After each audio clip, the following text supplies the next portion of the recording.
All right, before we even step into this courtroom, let's slow this down for a second.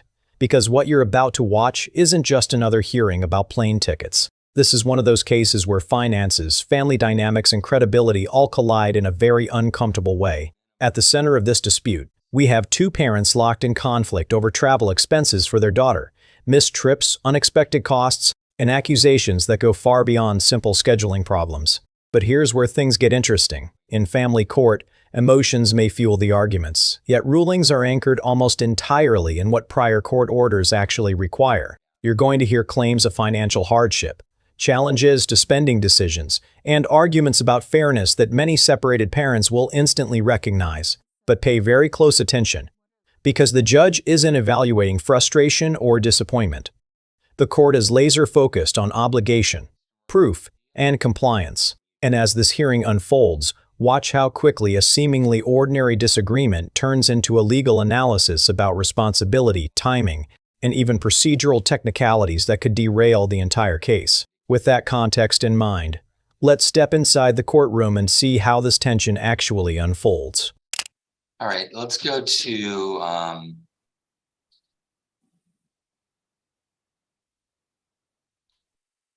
Marlene Wanzer Miranda and John Miranda. I see Mr. Miranda and Miss Height. And is Marlene Wanzer Miranda here? I'm here. Yeah.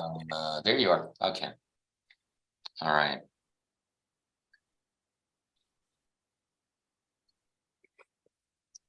All right. This is a contempt hearing for failing to it says pay for daycare and long distance Travel. Yeah. expense. I think that's really what the focus is. Yeah. Yeah. They live in Florida now. So she was supposed to come home and she didn't make it home for Christmas, and he did not buy her ticket for spring break. And I kept sending him messages. Hey, I found a ticket for this much.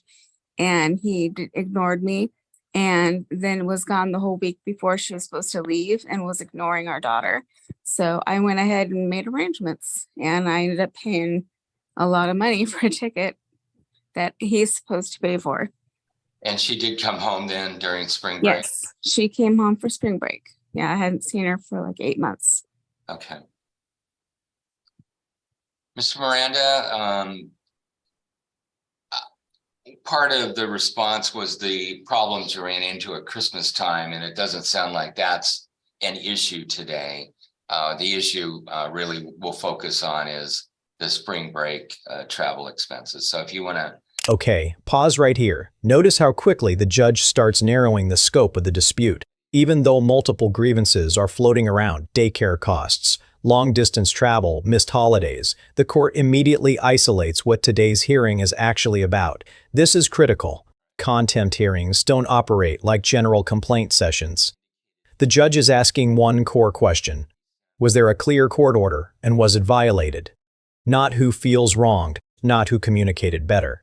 Just compliance. Already, you can see the legal framework taking shape.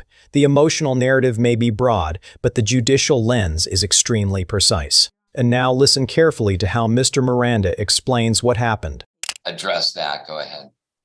Your Honor, I fully agree. I had not made arrangements for the spring break travel. Hope's grades were in jeopardy of her not graduating. The expense that I have gone through with a senior and all the graduation stuff that's all involved in everything. Honestly, sir, I just ran out of money, and it wasn't, I never received anything from Marlene telling me about ticket prices or anything like that. She may have sent it directly to our daughter, because that's pretty much how we communicate, is through our daughter and everything. But I had also told Hope that I planned to, after she graduated, send her home for a longer period of time over the summer. And I had to actually travel that week for work. So it was just a bad time overall. And honestly, Your Honor, I just ran out of the money. As Marlene had mentioned, a very expensive plane trip. I had spent the money to get her into the, during the Christmas time. And unfortunately, due to bad weather, the trip was canceled there. And I couldn't afford it, sir. Ms. Height, any comment on this issue? Good morning, Your Honor. I did have a phone conversation with this sweet girl, and she was this was shortly before spring break, and she reported to me that she'd not been able to see her mom at Christmas, and she wanted to see her mother. And the extent she was really basically expressing her disappointment, which I fully understood, because at the time this case was settled, it was very clear what the expectations were. And Ms. Wanzer had been assured that this was what was going to happen. And so I was disappointed for everybody involved that it didn't happen. I understand that expenses come up and the flights around Christmas time, it sounds like. Here it comes, one of the most common defenses you'll ever hear in a contempt hearing, inability to pay. Mr. Miranda isn't denying the obligation outright. He's essentially saying, I didn't refuse, I ran out of money. Now, legally, this is where things become very nuanced. Financial hardship alone doesn't automatically erase a court-ordered duty. Judges often look deeper. Was the expense foreseeable? Were reasonable steps taken?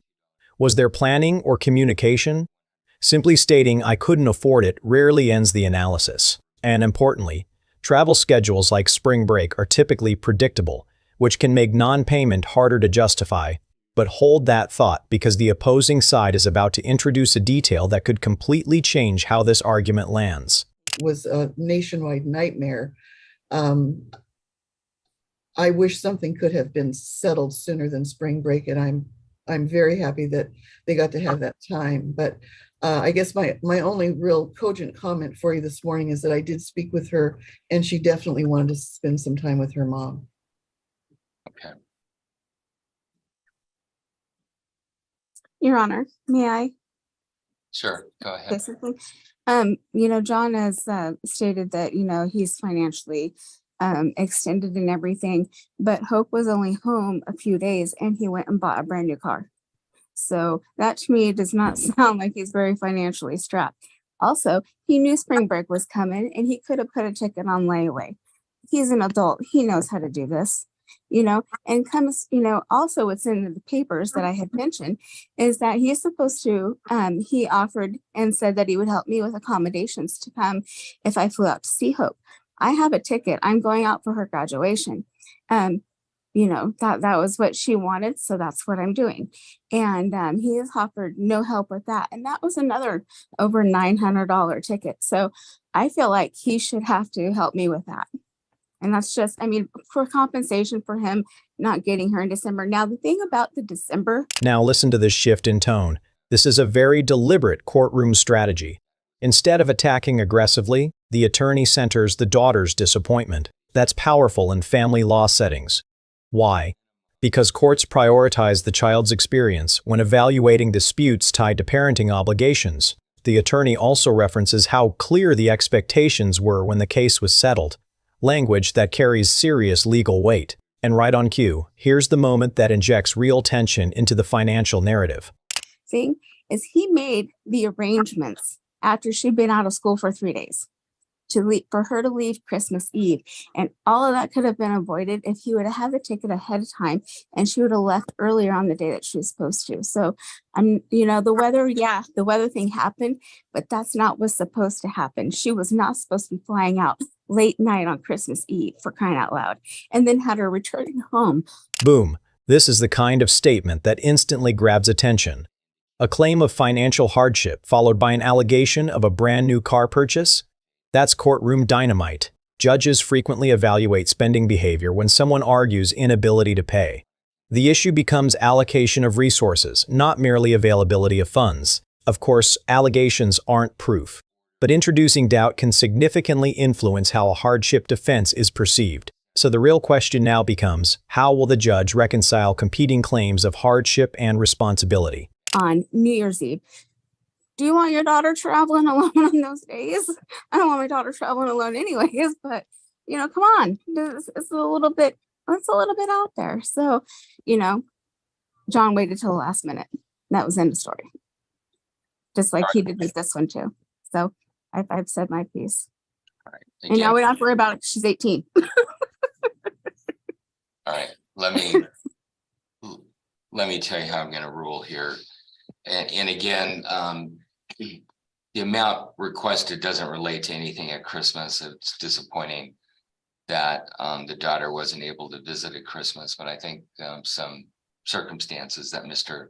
Miranda could not control occurred. Also, Mr. Miranda, I think, has been honest about his situation today.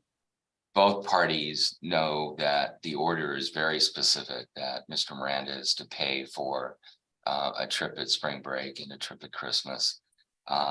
He did not pay for the one at Christmas, and despite the fact he indicates he couldn't afford it, he's still obligated to pay that. So I'm going to find contempt. I'm not going to sign this order as it's presented to me. So I'm going to go through and indicate the changes on it. So Mr. Miranda will be responsible for a payment of $902.90.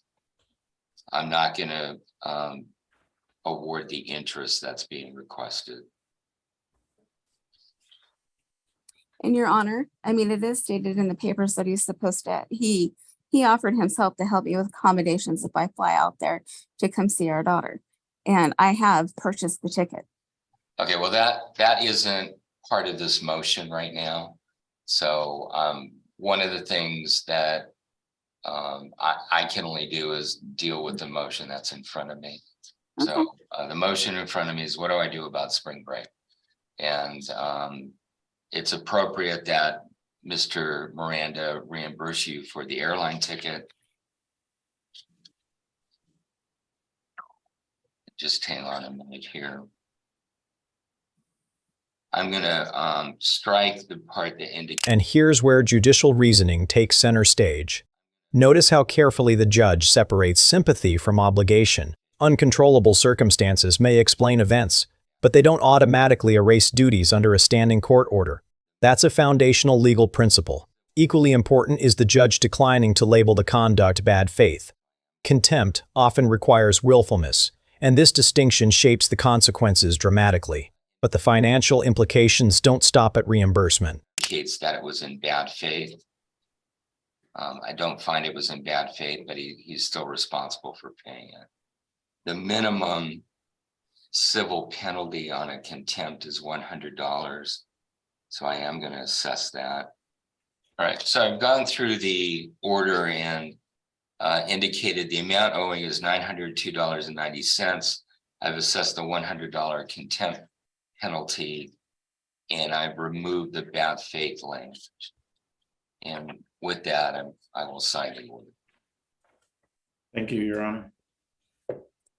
And so, Your Honor, what is the link that he has to repay me for this? Mr. Miranda, do you have a time frame when you can make that payment?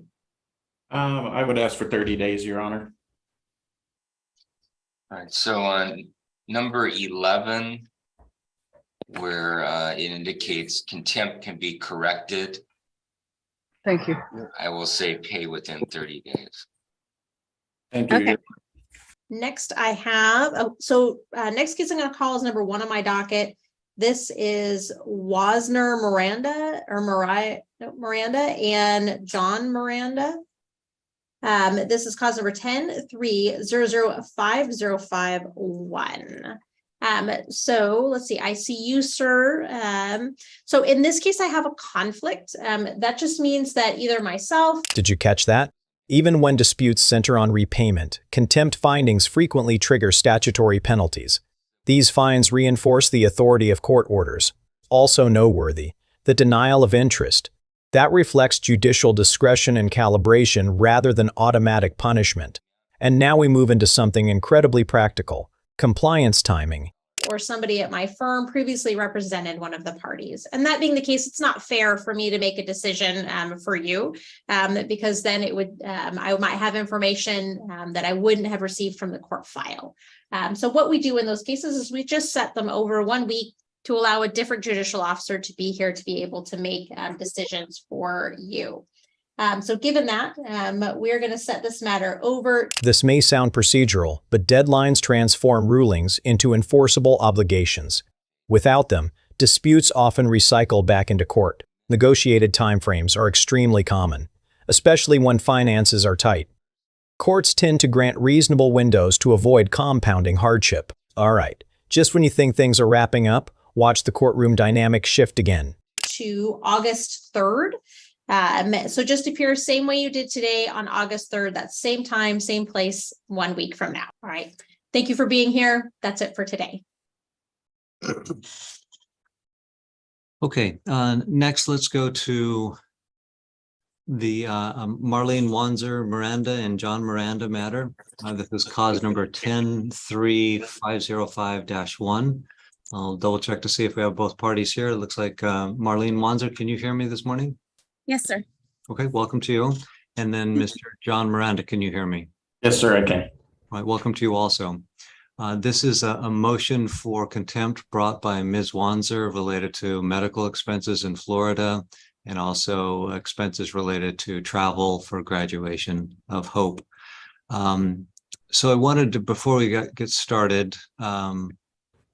Now, this is fascinating and widely misunderstood. Judicial conflicts are ethical safeguards, not red flags.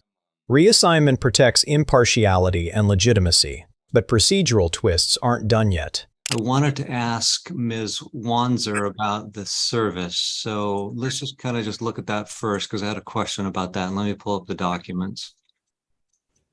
And when I refer to service, I'm referring to the documents that Ms. Wanzer's filed and that were given to Mr. Miranda. So on, let's see, June 29th, it looks like John Miranda was served with documents and it says contempt hearing documents. And then it was signed by Marlene Wanzer. So question for you, Ms. Wanzer, it was not clear to me which documents were given to Mr. Miranda. Your Honor, I mailed all the documents to him because he lives in Florida. And then I did a service to the post office, and then I turned in the receipts, and then I returned that I got a signature card and that they had signed that they had received the service. And so I turned those in. So you submitted the return receipt, like the Yes. signed returned receipt. When did you turn that into the clerk's office? I believe it was last week.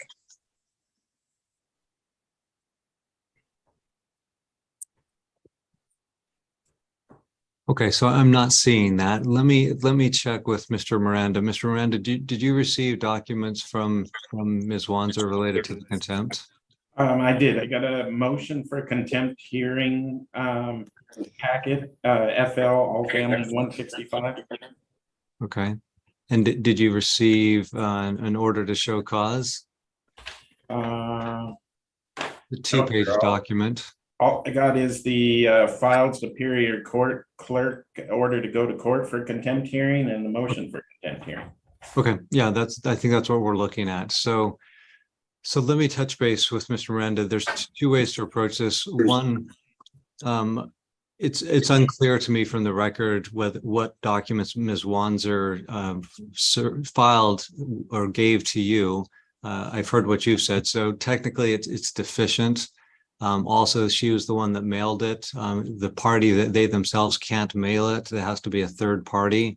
So we could come back and address this at another day and she can redo all those documents and steps, or you can waive those procedural rights and proceed today. Do you have a preference? Your Honor, I wish to proceed today so we can be done with this. Okay. All right. Very good. Okay. So noting that Mr. Miranda waives the deficiencies in service, we'll move forward with the hearing. So I'll hear first from Ms. Wanzer and then from Mr. Miranda. Just so you're aware, I did read material submitted by Ms. Wanzer, and I did read the response by Mr. Miranda. So Pause here. Proper service is legally critical. Without it, entire rulings can collapse regardless of merits. Even more interesting, the opposing party waives procedural deficiencies, choosing speed over technical defenses. And with that hurdle cleared, the substance returns to center stage. Ms. Wanzer, if you want to go ahead and just state your reasons why you think contempt is appropriate. Sure, Your Honor. Just that they moved to Florida, and that John had made some pretty big promises to Hope to get her to move to Florida with him. She did not really want to go. He is, assured the Ann Height that, he would pay for her round trips to come home for vacations, which did not happen, and was found in contempt for March when she came home because he did not pay. And moving forward, going to graduation, I had asked that, Hope, pick us up, as she had a broken car. And so I said, well, can you have your dad? I don't have the money to rent cars. He made it nothing but harder for me to come. I'm on a very limited income. I'm on permanent disability. And he had stated that he would help me any way possible in accommodating me to come to Florida if I come to see her round trip. So that was that one. And I only put in for 50% of what I paid. I just thought that was fair. And also— Could I ask you a question on that, Ms. Wanzer? Sure. Related to your travel expenses to Florida, is there a court order that requires Mr. Miranda to pay for a rental car for travel expenses? No, it was just stated that it was kind of a open statement there that he would just help me with accommodations when I came, if I were to come round trip. Okay. All right. Thanks. And then why don't you tell me about the medical expenses? The medical expenses, she's on his insurance, and she got very sick a week before graduation and had to go to the ER. Also, she had, told her dad that she was sick, and he was just like, whatever. And she had called me all day the day that she went, and she just, Mom, I just don't feel well. She got really sick. And then I said, well, make a doctor's appointment for tomorrow. By the end of the evening, she couldn't bear it. And I said, well, go to the ER. And so she tried to go to urgent care, and eventually she couldn't. She went to the ER and had to have a procedure. She was very sick and had to have medications for afterwards. Anyways, so this is, like I said, a week before graduation. And then she did ultimately get better. And she, then John handed her, of course, the processing with the hospital and everything. So it was after graduation that they got the bill after what insurance paid. And John had handed it to her and says, here you go, kid. Welcome to being an adult. And she called me kind of freaking out. Mom, what do I do? Because, I just graduated. I only work part-time, and, how am I supposed to pay this? It's over $1,000, I believe. So, anyways, I just kind of feel like she was still in school, that he should be taking care of her. So thank you, Ms. Wanzer. Hope turned 18 on April 4th. Yes. And the hospitalization was middle of May, I believe, the 15th. Middle of May. And she was still in high school. Yes. Okay.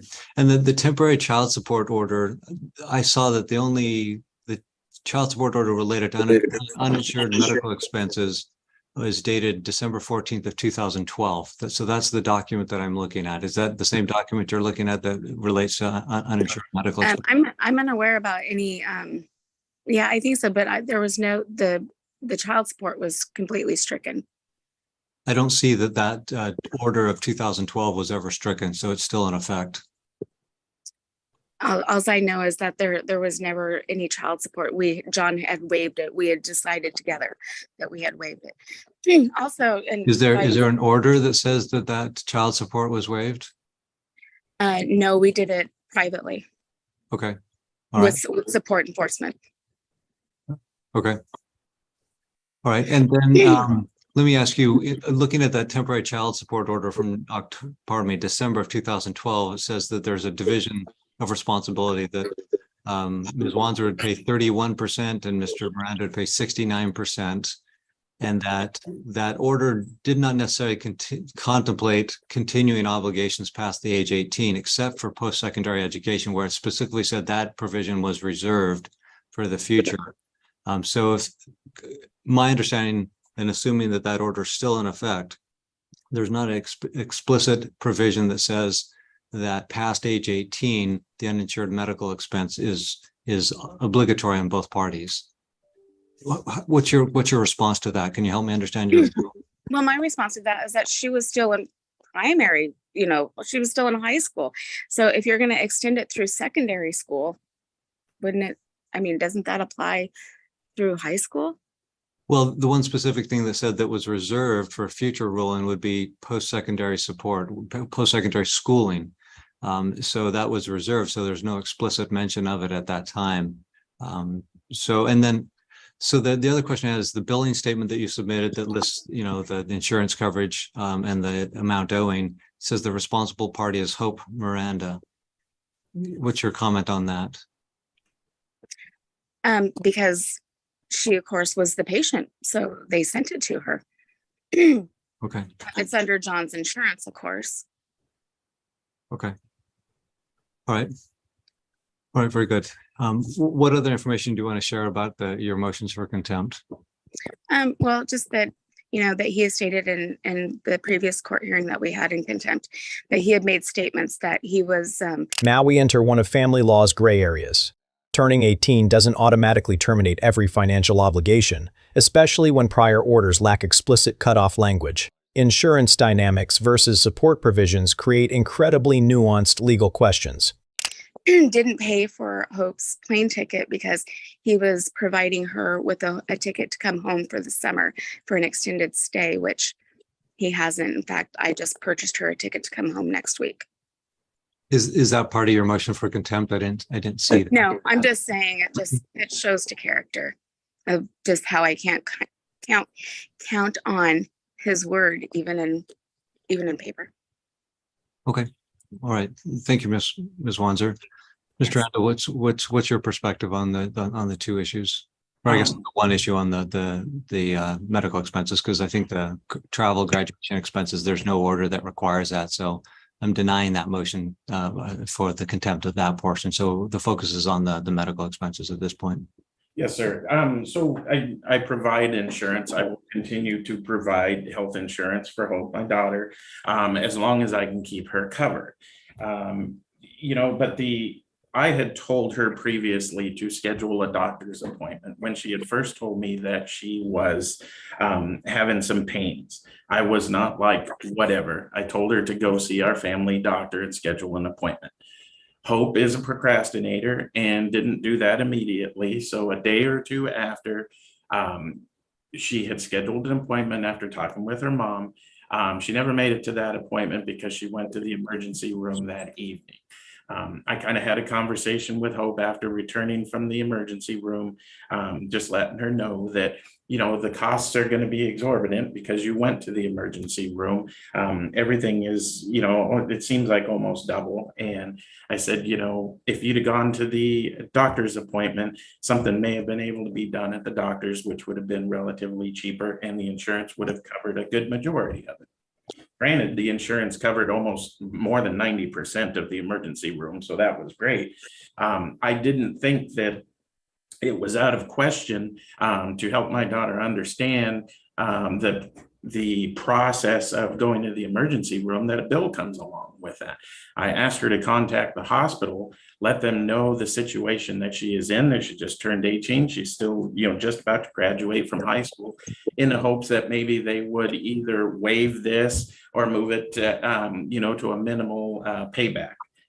That was my ultimate hope for it, Your Honor. And in asking Hope to take charge of that, it was, she would like to be treated as an adult. And, with the treatment of, asking to be treated like an adult comes this responsibility. So I asked her to take care of it. Next thing I know, I'm being served with papers as far as the contempt hearing here.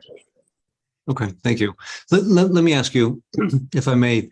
So the temporary child support order of December 2012 indicates that there's a division of responsibility for uninsured medical expenses, a 31-69 split.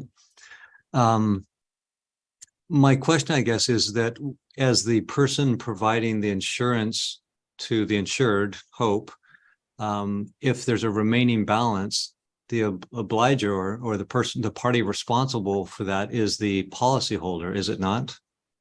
I would say that ultimately, yes, they would come after me if Hope didn't pay it. Yes. Right. Yeah. If Hope decides not to pay it, then they're going to come after you for payment. That is correct. So, and this just happened in May, and now we're just barely into August. Okay. Okay. All right. That's helpful. Let me just look at one item here.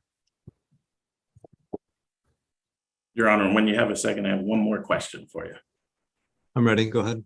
I was just wondering, now that Hope is 18, has graduated high school, and she is working, when is she actually considered an adult, and where does our parenting agreement kind of end when she is considered an adult?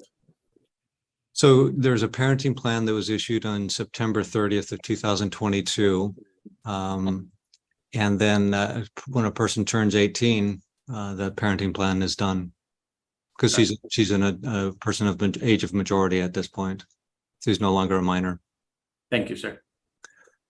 All right. Ms. Wanzer, do you have any just brief response?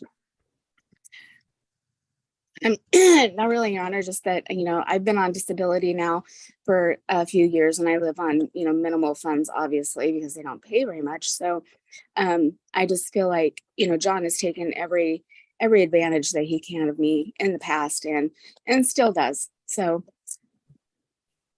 that's just, that's pretty much it. Okay. All right. Thank you. All right. So there were two grounds which Ms. Wanzer brought a motion for contempt. The first was the travel expenses to Florida. So any order or any motion for contempt necessarily needs to be based on a court order, and then the allegation needs to be that a person violated or did not follow that court order. So as I mentioned earlier, there was no court order that required Mr. Miranda to make any expenditures related to travel for the graduation trip or what have you. So I'll deny that portion of the contempt. The other portion is that the medical expenses for the emergency room visit. It sounds like she wasn't doing well for a period of time. There was encouragement to take a different action. She got the help that she needed, whether it was timely or maybe a little later than hoped for. And then there's about a $1,100 bill that's outstanding. So the child support and health insurance is a little bit different in that health insurance generally parents can keep their children on their coverage up until about age 25 is pretty common across the country. And here we have Mr. Miranda's indicating that he's the obliger, he's the contracting party with the insurance company. So eventually they would come after him for the balance. But here there is an existing temporary child support order. It's temporary and it's old, but it's from 2012. It requires Ms. Wanzer to pay child support, but we're not here on that issue. We're here on that says that if there's uninsured medical expenses, then there's a split of 31% and 69%. So there's no clear indication that the child support obligation ends at age 18, because it's often common that children will turn 18 and still be involved in educational pursuits at the secondary level, high school. So here, I think that obligation continues. So both parties are responsible for the $1,049.89 in a calculus of 31% of Ms. Wanzer and 69% of Mr. Miranda. So that's what the parties are obligated to pay the hospital.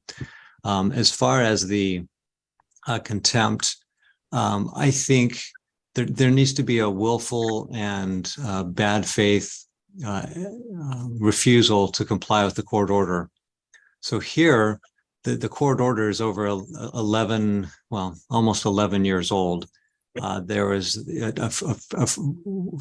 in a relatively short period of time from the provision of services until the contempt was filed. There was some question related to age of majority and the like. So I'm going to deny the contempt, but just make clear that the parties are responsible in that percentage division for payment to the hospital for the services rendered to Hope. So I'm denying both motions for contempt. However, both parties kind of have a clear idea of what the responsibility is under the child support order from 2012, that 31% to Ms. Wanzer and 69% to Mr. Miranda. Do the parties have any questions, Ms. Wanzer or Mr. Miranda? No, sir. Yeah, Your Honor, actually I do. How am I, I live on $1,000 a month. So paying $300, what am I looking at there? So that would be something that you could check with the hospital and work out payment arrangements through them. I know a lot of hospitals have charitable causes, and they have some flexibility in their payment plans, and they work with people. When people don't reach out to them, that's when they get concerned, I think I've seen in the past, but that would be your responsibility to work out something with the hospital. Your Honor, if I may, just to bring it up, is Hope gets a stipend of Social Security benefit. Watch this carefully. Contempt typically requires willful non-compliance. Judicial restraint here reflects legal standards, not avoidance. Your Honor, that should probably go to that. No, Your Honor, I object. So Ms. Wanzer, as a general rule in my courtroom, I allow people to finish, and your objection is denied. There's not a legal basis for the objection. Mr. Miranda, you can finish your thought. Yes, basically what I was saying is Hope gets a stipend from the Social Security that she gets, along with food stamps that are provided. I watched this child, since she has been getting it, because I have nothing to do with it, waste this money.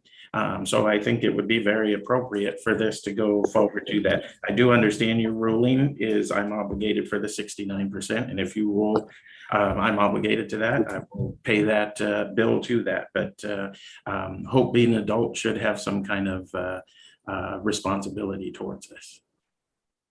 Okay, thanks. So I won't make a ruling on that. That's something that the parties can work through. I get where the parties are coming from and teaching responsibility and accountability and financial wherewithal. I get that. So I won't rule on that. The parties can figure that out. Ms. Wanzer, any last comments? Yes, I do want John to know that she was cut off months ago from Social Security. Okay. And that was as soon as she was 18. She no longer got any more money. Okay. All right. All right. Thank you both. That'll conclude today's hearing. Thank you, Your Honor. When you zoom out, this hearing becomes a textbook example of how courts filter emotionally charged disputes through a strictly legal lens. The decisive factor is rarely frustration. It's enforceable language. Family law outcomes often hinge on precise wording drafted years earlier, shaping obligations long after circumstances evolve. If you found this case as shocking and insightful as we did, make sure to hit that like button, share your thoughts in the comments, and don't forget to subscribe for more jaw-dropping courtroom breakdowns.